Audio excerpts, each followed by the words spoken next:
I guess you'd say that Jimmy Rizzi is a mature, immature artist. He had a good upbringing. He comes from a good family, and he has good manners. I think he's sort of a naturally kind and polite guy. Kids, don't, you can like his work, but don't be like Jimmy Rizzi.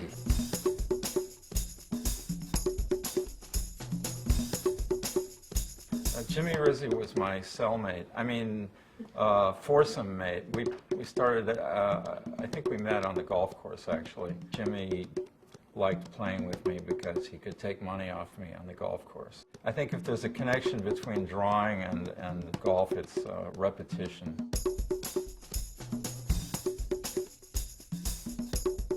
For one thing, he's kind of a workaholic, and he's always at it, he's always drawing, and I think good art comes out of practice. It's like being a musician. The more you practice, the better you are.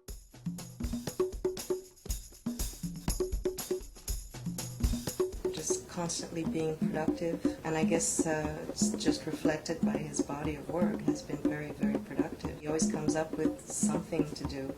And if it's painting golf balls or, you know, file boxes even, and applying his work to just anything in this life.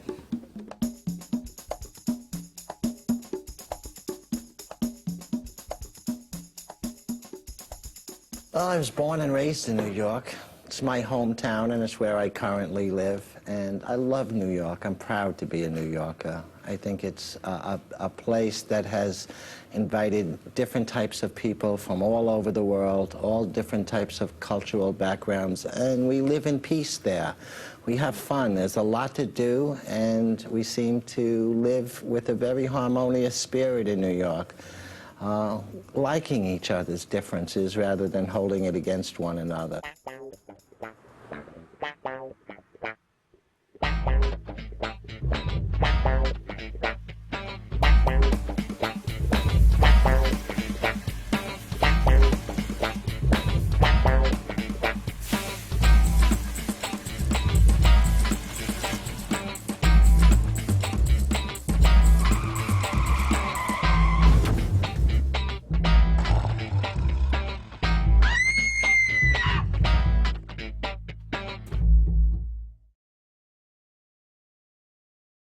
The Empire State Building is probably one of the most symmetrically, perfectly balanced works of architecture and architectural history. And I'm doing squares, and I don't know if it's right. I'm not counting windows. I'm just doing it. You know, when you look at it at the end, you're going to say, that's the Empire State Building and there's King Kong. That's all I want. And it's kind of funny. But I remember I was doing something like that as a student. I was drawing out the Empire State Building, and my painting teacher came in and he saw me doing it this way, and he started to crack up.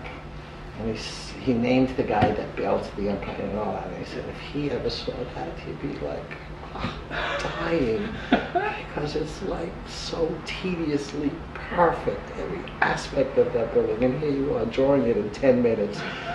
Well, I like that reaction. I'm trying to get people to laugh. Sometimes I'm drawing, and it makes me laugh while I'm drawing it. And that to me is just like the best, because if I chuckle while I'm doing something, I say, well, I hope other people will see the humor in this also. And I like people to react by smiling, by laughing, by having a good time with it. I'm fortunate that I had good parenting, and pretty much everybody was happy. It was a lot of humor in my family. My grandfather was like a clown. He was always trying to make us kids laugh. His Irish sense of humor would always come out. He was always doing practical jokes and silly things. So growing up with him and growing up in Brooklyn, the city, interacting with so many different people, so many types of people, so you put together all of those things, and I feel like I'm one of the luckiest persons in the world. And this is it. This is where I came from. This block, this neighborhood. If I did not live here, things would have been completely different. People had jobs and liked working, and they saved enough money. You bought something new, whether it be a car or a washing machine. Television was new. Tremendous influence on myself, my work, cartoons.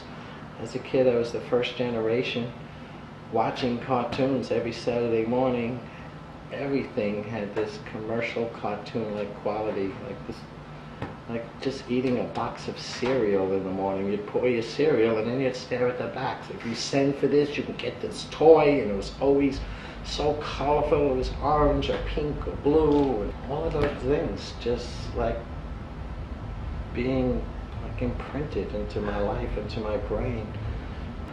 Felt compelled to put humor, color, and a cartoon-like quality into my work. Well, I think Jimmy is a pop artist in the true sense of the word. You don't have to really know anything to be captured by it. It's just all right there on the surface, I think. It's fun, and it looks great, and it's full of energy, and it involves the eye.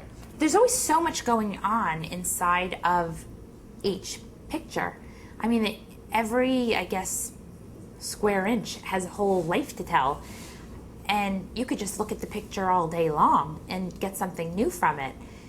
It shows the way he is. He's such a beautiful man in the inside, and it comes out in his work. It's very childish and playful, and if you really look at each picture he creates, it's about love and happiness and Any good artist has a head-hand connection, but Jimmy has kind of a head-heart-hand connection that comes out of the sheer amount of time that he spends expressing himself. I mean, sometimes things come out best when you just do it, and you don't really, it's not so preconceived. It's like playing the piano or a saxophone solo. It's just a matter of just doing it.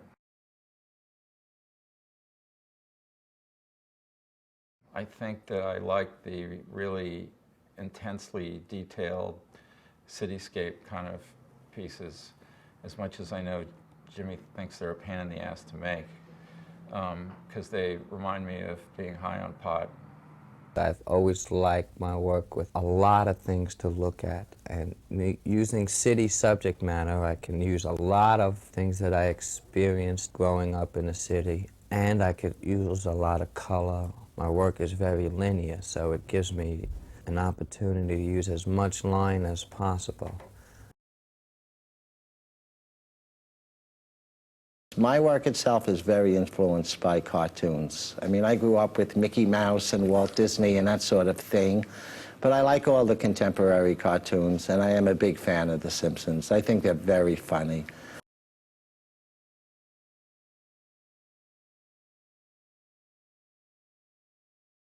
I was mostly influenced by German Expressionism. Oskar Kokoschka, guys that painted with guts. I like Picasso, his type of thing.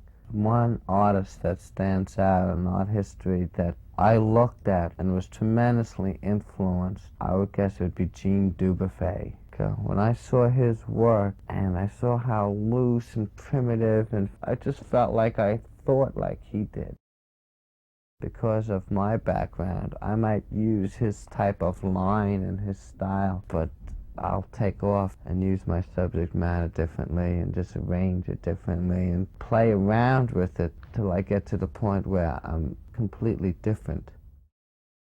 In every piece of literature on me, in every book or every bio that's ever been written, the word urban primitive is used, and it came from you. I mean, that was like the most profound way of describing my work ever. And to this day we use that, and it always has been, and it just like came out of your mouth like it was nothing. If I really think about it, I think all of my friends are urban primitives. I think everybody that sees a Rizzi piece smiles. It makes you happy. I'm sure he's had a dark side of his career, but I don't get that. I only get the goodness and the happiness.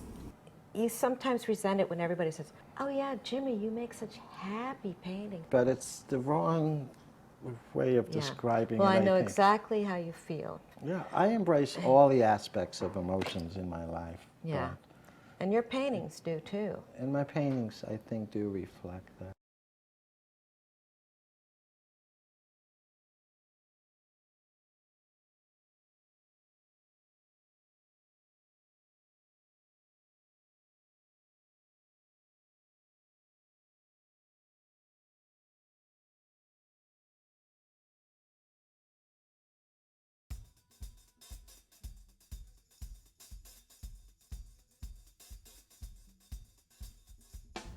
You know I am totally free to like paint if I want or to go out and have a good time.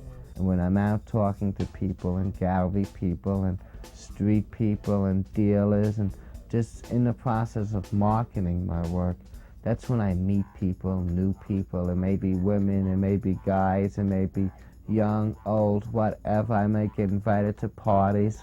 I may just meet some girl I know for lunch, and that could turn into a 2-day love affair. You never know. You know, I have the freedom. I'm out there, I'm loose, anything can happen. I'll accept anything.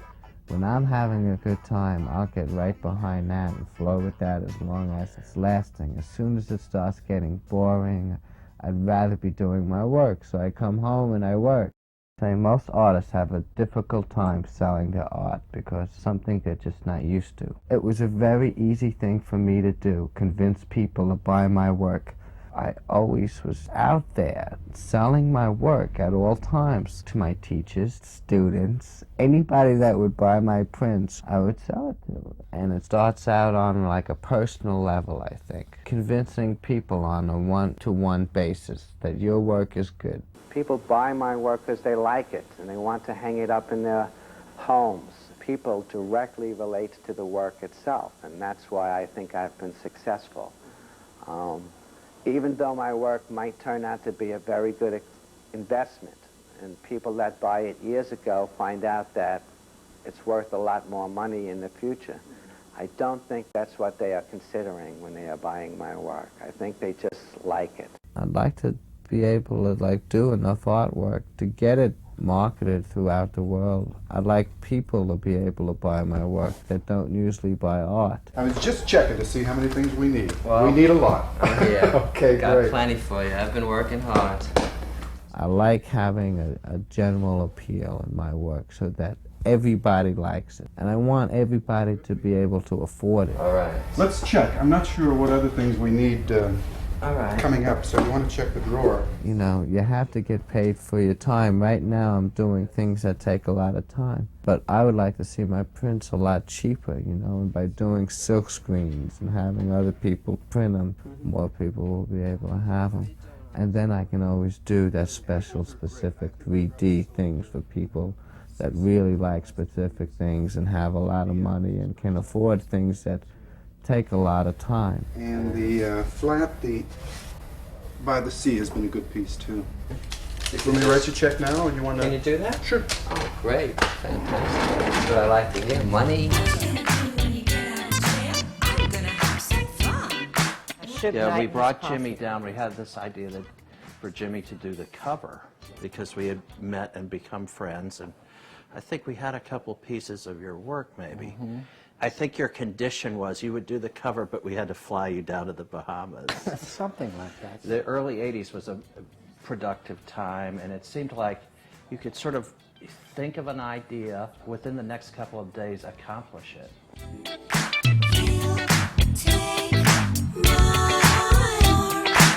Jimmy spent a lot of time with Cucumber Studios making that animated video because it was all hand-drawn. And oh my gosh, it it was that did take a long pre-computer time. animation, and it was, I had no idea what I was walking into. I knew one thing, that I was very nervous. It was hard work. You had to do 24 drawings for every 1 second of film. The results, I think it was ahead of its time.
So many people. Today I spent a long day at Frankfurt Book Fair doing many signings, and I see a lot of you out there want things to be signed and dedicated, and I just wish to tell you I will stay all night if that's how long it takes. So please, be patient and try not to crowd, and we'll all take our time.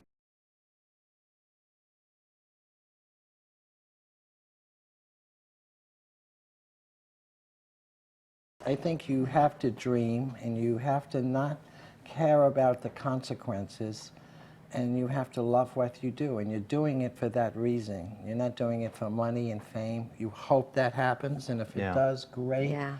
But you really have to be passionate about it. He told me he wants to be an artist. I said, an artist? I said, you got to be out of your mind, because 10,000 to 1 will make a living out of art. The only famous artist is a starving artist. And the only time you'll get famous when you're dead. That's how to recognize the artist. So it always kind of discouraged in a way about being an artist. But somehow or other he convinced me. Because he says, Daddy, I feel it. Somehow or other I feel it. I know I'm going to make it. I said, well, with an answer like that, how can I say no,